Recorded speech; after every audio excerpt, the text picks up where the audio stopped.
Please welcome Philip Fernandez, former CEO of Marketo.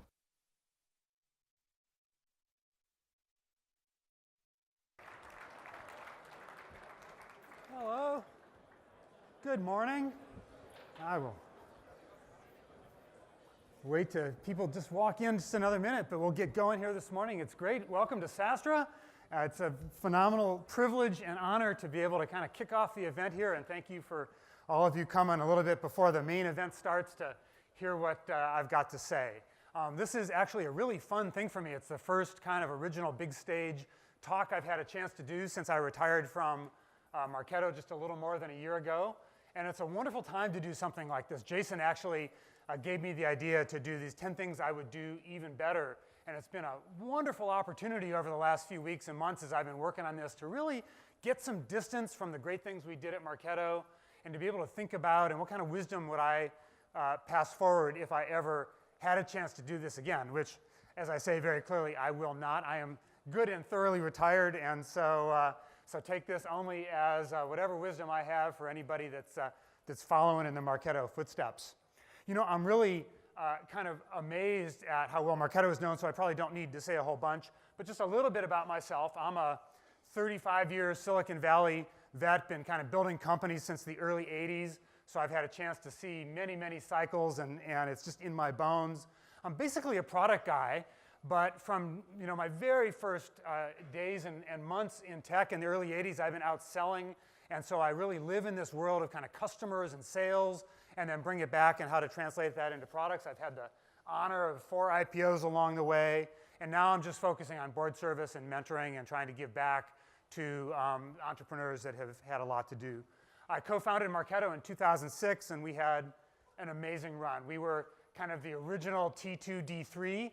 Neeraj Agrawal, who is an investor and on the board at Marketo and kind of invented that term, kind of did that coming from the growth and success we had at Marketo. We had a great IPO in 2013, and then Vista Equity Partners came along and put me out of my misery and gave me the chance to retire a year ago, and so here I am. You know, I come from a family background where if I came home with an A- from my report card as a kid, my parents would ground me and want to know what the heck I had done wrong with my school, and that kind of carried over to my management style, as my staff, many of whom are sitting in the room here, and my ex-staff know in terms of how hard I am on myself and judging, and as I talk about things I do better, that'll come through. But it's really important first to take just a minute and think about kind of all the things we got right at Marketo. We built just a phenomenal, great, differentiated product and started a movement. You know, we took over this hotel several times until we went to Moscone with the Marketo Marketing Nation, and it was not just a user group, but it was a movement to empower marketers, and it's really become kind of one of those emblematic things I think in the industry. Very proud of that. We were the last entrant in a very crowded market, and we disrupted that market, and we ultimately won it, and then obviously right into a great IPO. The team that we built, amazing. You know, I look at John Miller, my co-founder, that's founded Engagio, Nick Bonfiglio, that's done Apptrinsic now, and everybody on my team are going on to in great things. We had a tremendous commitment to diversity. I had 3 women on my 7-person board. By the time we were done, I was going for 4 when Vista came along. So I didn't quite get there. We would have been one of the top public companies in terms of gender diversity on the board if I had gotten that last step done, but still pretty proud of it. And we exited with just everybody winning. You know, customers won, employees won, investors won, and I'm just so proud to still watch what's going on with this thing I helped build low those many years ago. But with that, let me jump into, if I did it again, what would I do over? And let me share just a few thoughts and a little bit of wisdom that might help for people that are doing it in my place going over. So these are in no particular order. I've got kind of 10 things that are worth talking to. The first, and I get asked this probably when I spend time with entrepreneurs these days as often as anything else, which is, what's a CRO? Should I have a CRO? What's a CRO do? I didn't get this right at Marketo. I had a SVP, amazing Bill Bench, that just ran the most amazing customer acquisition machine. I had a separate head of marketing that my co-founder. I had, at one point, to try to look at scale, I actually experimented with a chief revenue officer over marketing and sales. That was a mistake. I would never do that again. And then my chief customer officer had the whole back end of the customer process. So I really had lots of kind of moving parts. As I look at that and as I think about kind of modern SaaS companies and how things are going now, I would do that very differently. I think, ultimately the way this has to happen is companies need a chief revenue officer that's a revenue person, that's a salesperson, that's somebody that's out there about putting money on the board. It comes out of a sales background, and it owns every aspect of revenue, soup to nuts. Kind of planning for acquisition. How does the demand funnel work? I don't mean that they necessarily own demand gen, but they have to understand it. How does growth happen? How does cross-sell, upsell, multiple product sales go? How does success happen? How do renewals happen? That needs to fit under one executive. If you start to put seams inside those because different people run different pieces of that, doesn't work. Professional services can go do enablement, probably tech ops someplace has support. And marketing is separate. I even wrote a book, my revenue disruption book. I talked about how marketing and sales need to come together and how there's lots in common and differences. But as I've kind of reflected over the years, I continue to realize how different marketing and sales are.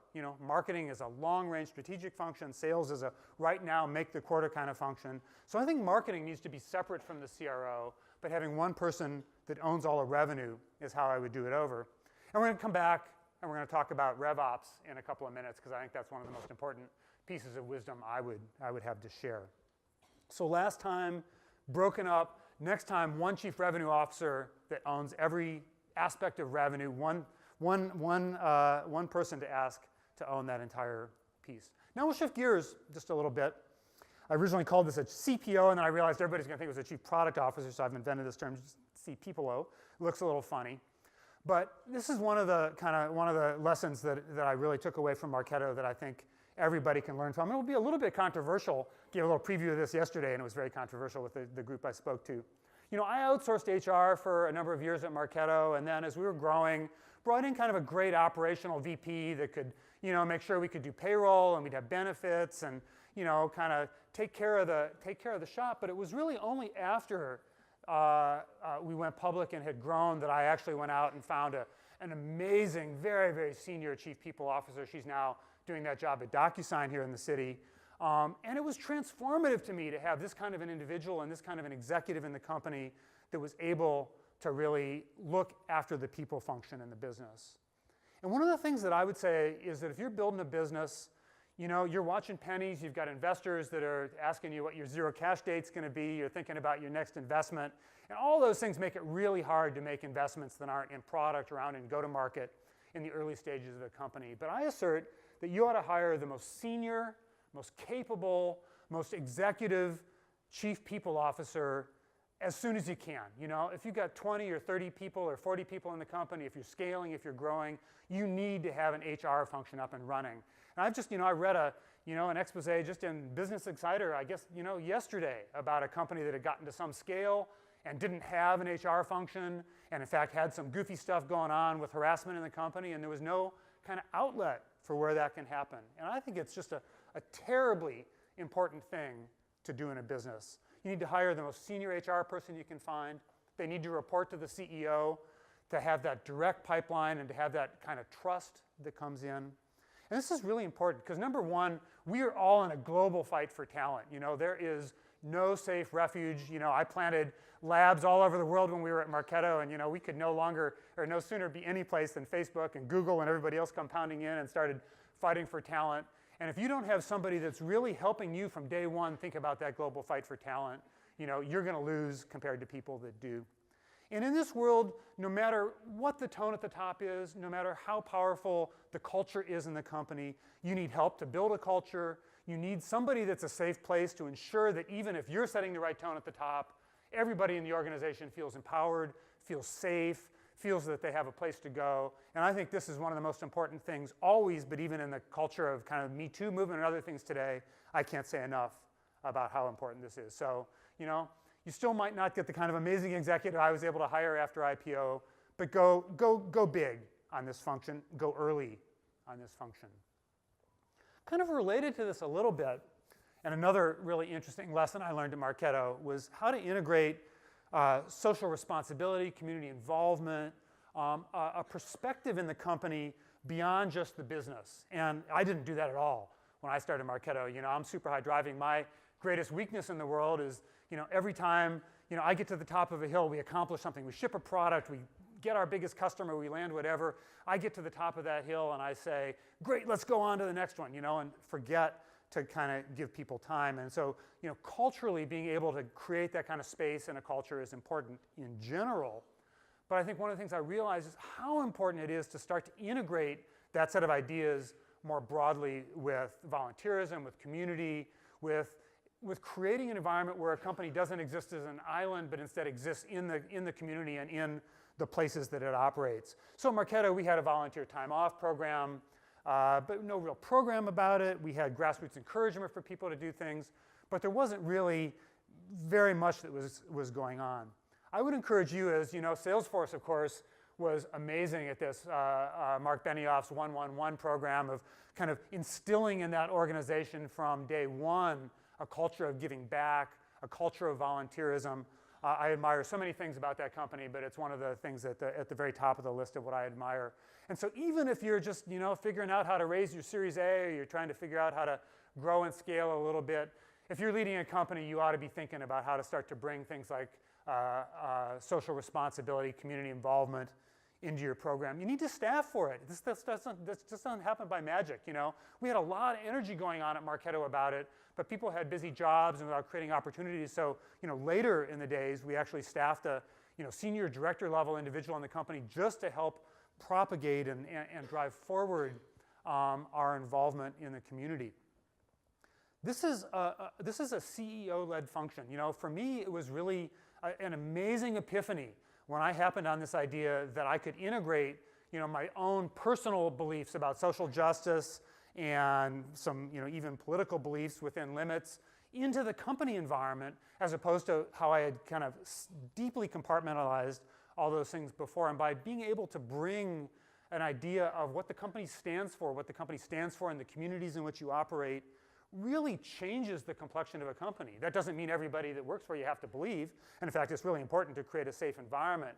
But it is important to lead from the perspective of what you believe in and to create that as an animating force in the company, because I think it provides, just a dimension to the workforce that you'll never get if you don't do something like that. And one of my great regrets, I could have, I would have, I should have, we were very close to setting up, in fact, some pre-public stock for a foundation. I had one board member that wanted to lay down on the tracks about that and stopped me. I could have run over if I had the chance. I could have won that one and I didn't. I chickened out and it was a mistake. So I'm not saying this is right for every company, but think of that magic thing, because when we were public, when we were a $300 million run rate company, when we had great community involvement programs, man, I would have killed to be able to have some funds and some ability to be able to really invest in giving back as part of the company. And so if you ever think about that, if it's a moment, don't miss that moment in your company to be able to set aside and plan for the future, because it's a special thing that you can only do once. This is kind of a weird one, but it's actually, I'm involved in another, I'm on the board of another public company in New York that's fighting through the exact same issues that I did at Marketo, so I think it happens to more than just us. And that's about how to think about enablement and bringing customers alive and how you charge for it and the like.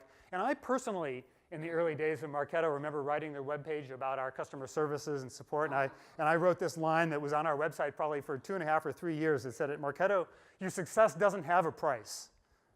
Big mistake, big mistake.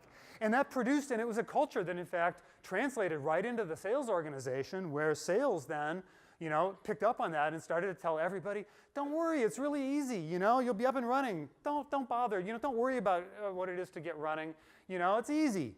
And as a result, we kind of had these unstructured enablement programs, and we got a mentality of like, it's so easy that you just kind of get in and get out and let customers be alone. That's a mess, if you don't do something better than that. It will translate directly into churn. It will translate directly into limiting the lifetime value of your customers. And really, there's a psychological thing behind this that I think is rooted in a lot of lessons, which is that if people don't put skin in the game, if they don't have a mental commitment and a financial commitment to what you're asking them to do, it's really easy to get distracted. It's really easy not to follow through. And you just see that, and I see this in SaaS companies over and over and over again, where a sale takes place, but the customer never really quite gets there with the product. And so I think, in fact, you should have expensive services with every time you sell a product. You should ask people to make a commitment to your product, to sign up to a one-time check to be able to get live in your product. That gives you the ability to lavish attention on them. That gives them the psychological commitment that they need to follow through. And I think it's actually, even though you'll lose a deal here and there because you're a little more expensive or whatever else, in terms of lifetime value of the customer, I pretty much guarantee you're going to win. It's very important if you're starting to think about this, and if you have a service-intensive product as well, create choice, create opportunity. Don't just do it in-house, but do some capability, but also work very early days at building partners and building a network of people, because it's quite remarkable, and you can look at the statistics. I saw it at Marketo. I've seen it at other companies. The more there's an ongoing how-to services relationship, whether it's you or a partner that's engaged with a customer over time, the odds of a renewal, the odds of growth, the odds of success go up by a factor of who knows what, 2, 4, 10, something like that, in terms of being able to keep people to grow and stay with you. So I think this is very, very important to manage and grow the overall base of the business, and to ensure that that engagement is continuing. So success has to have a price, and you got to be making people to make that commitment to you very early on. Boy, this is one of the important ones, and it's one of the ones that I'm so thrilled to see finally, that I see a dialogue happening in the Valley. I see a dialogue happening in the SaaS community overall about the amazing importance of this function that I call Rev Ops. Has been called Sales Ops very frequently, but I think Rev Ops is a very, very much better term. At Marketo, we went for the longest time.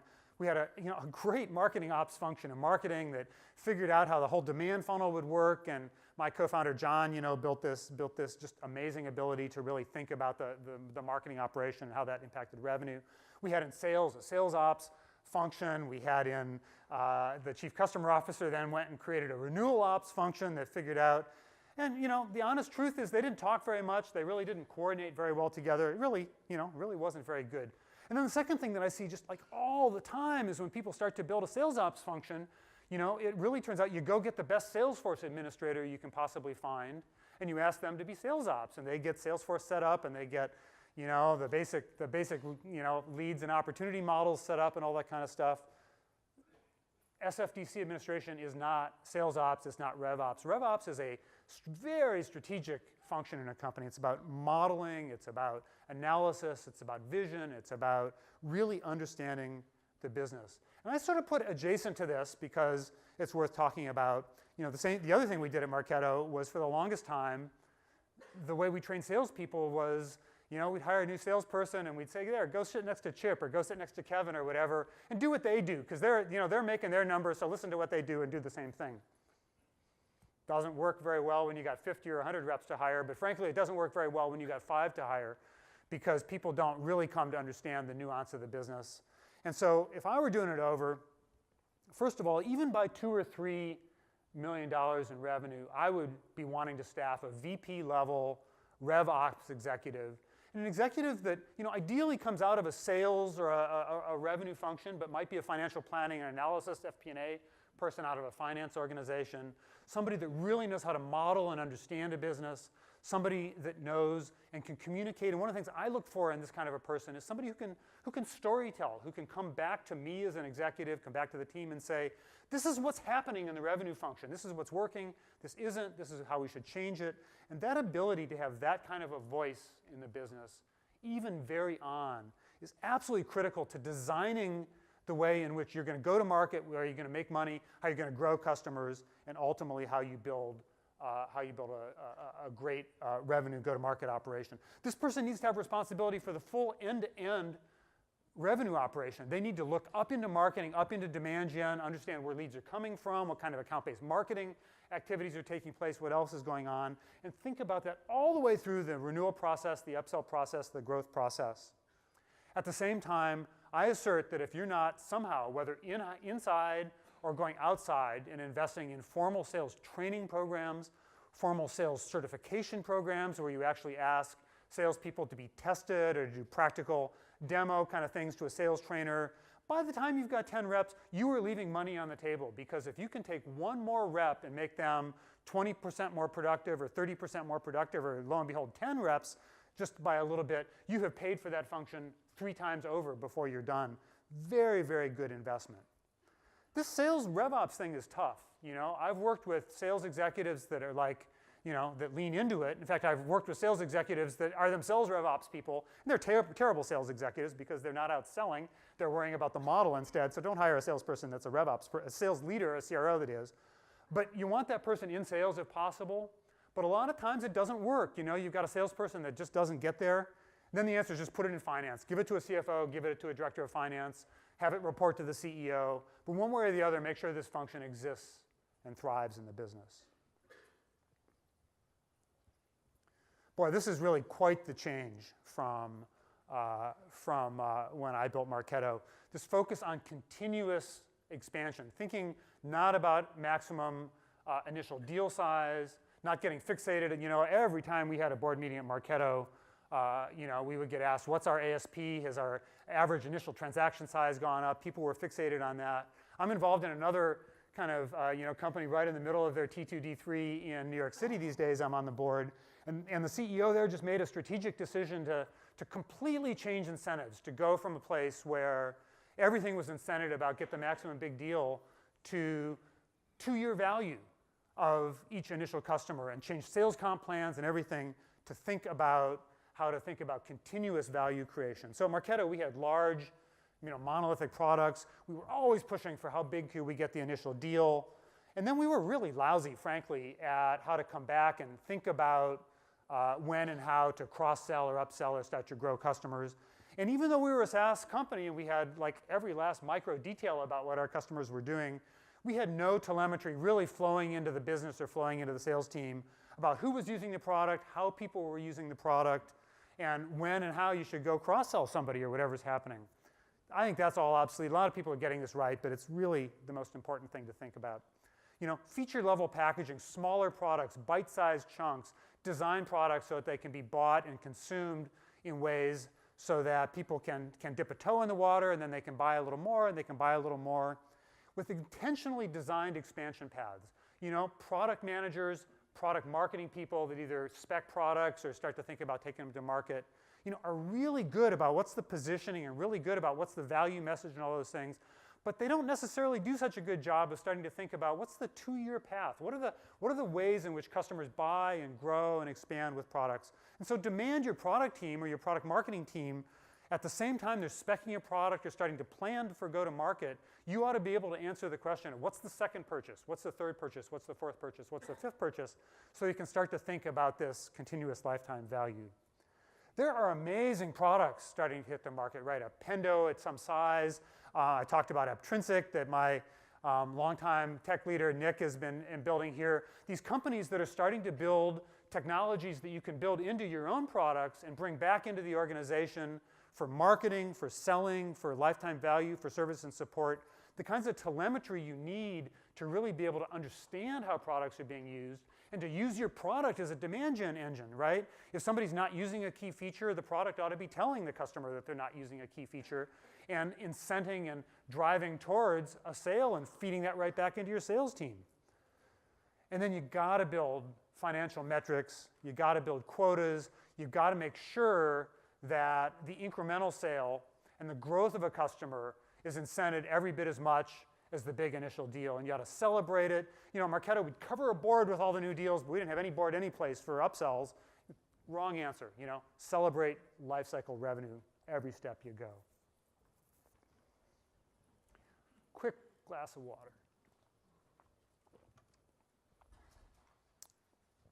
Boy, I failed at this miserably. New products. Been failing at this all my career, I think. I've been phenomenal at building new products. No problem creating new products at all.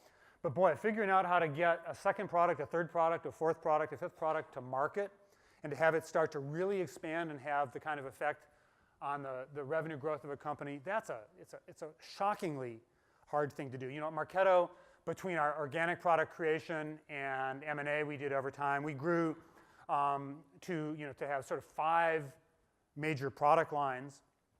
And for good reasons and bad, I made the decision to ask the same revenue team to sell all of them. Big, big mistake. Number one, because they had gotten really good at selling the first one. And when you get really, really, really good at doing one thing, it's really hard to start to learn the next thing.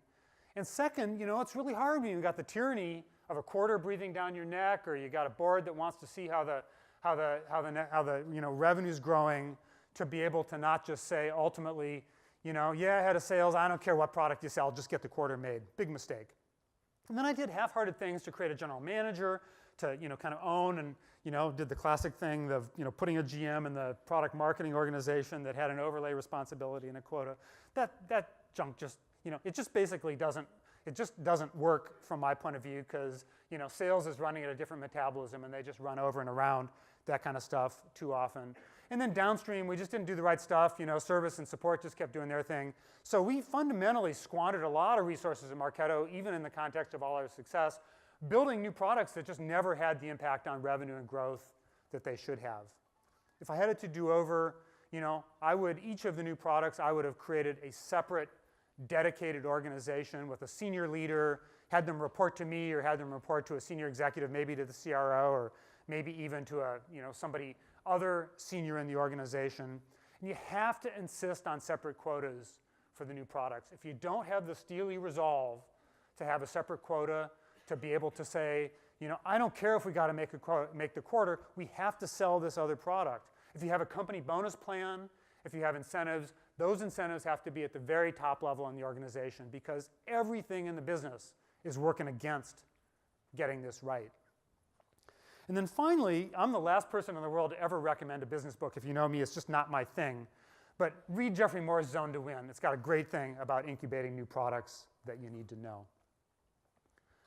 Boy, tech is amazing, huh? Constant technology renewal. At Marketo, tech cycles were moving fast. We, started to build the product on MySQL, and no sooner did that happen and we were out that, Hadoop came along and NoSQL stuff, and then AWS and cloud stuff, and then now you got containers and serverless, and we got the same stuff going on in the front end and products.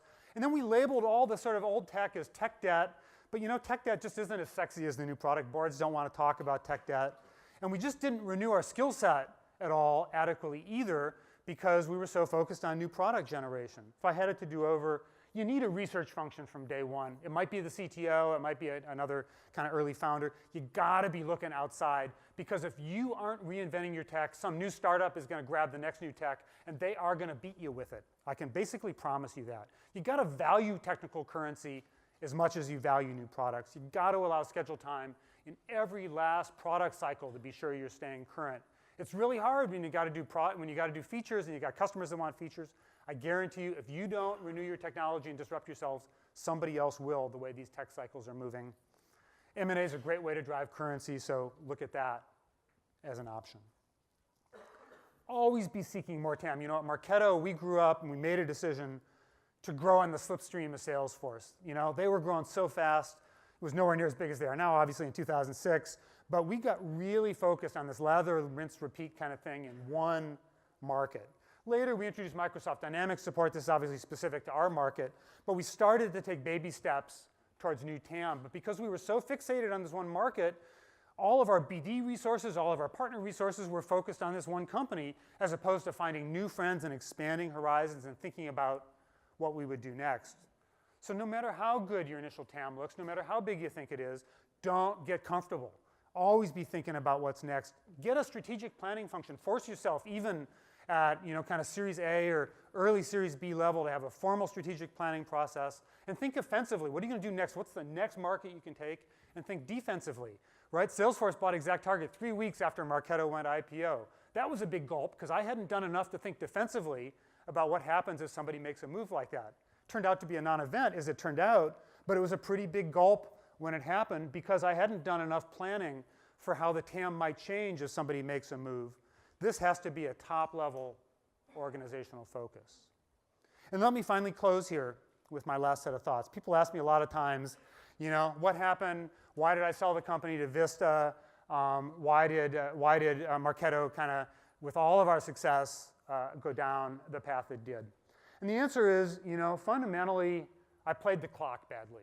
By played the clock, I mean looking out and thinking about the time horizon of building the business. So, we scaled up just fine thinking about what next year was going to look like, and we were at 100 million or maybe even 150 or so million of ARR in the business until this really started to come home. But we entered 2015 needing to add $50 million of ramped quota into the sales organization. So that means you kind of do productivity models and attainment models and that kind of stuff.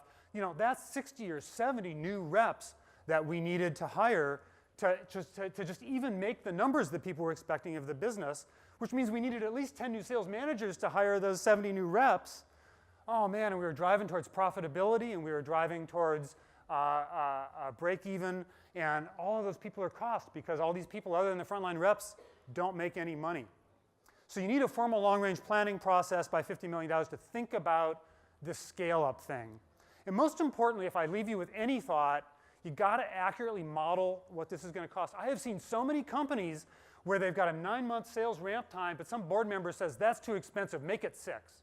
Do not do that, because you're just lying to yourself. Live in the real world, model how this works, resist optimizing the magic number, your customer acquisition costs, at the cost of the required investments in scale up. Because if you get late, you will never be able to catch up. And that's what happened is Vista saw that we had gotten behind, we were catching up, we were just on that up ramp, and they hit that magic moment to come in and acquire a phenomenally great company at an expensive price, but still a good price. And this is the lesson I took away is, if you don't watch the clock every time you scale, boy, it's really, really easy to get behind with the time dimension of bringing revenue online. So there you go. In 30 minutes, kind of 10 things that I learned from. I hope each of you find at least one little thing to take away. And thank you very much, and enjoy the event.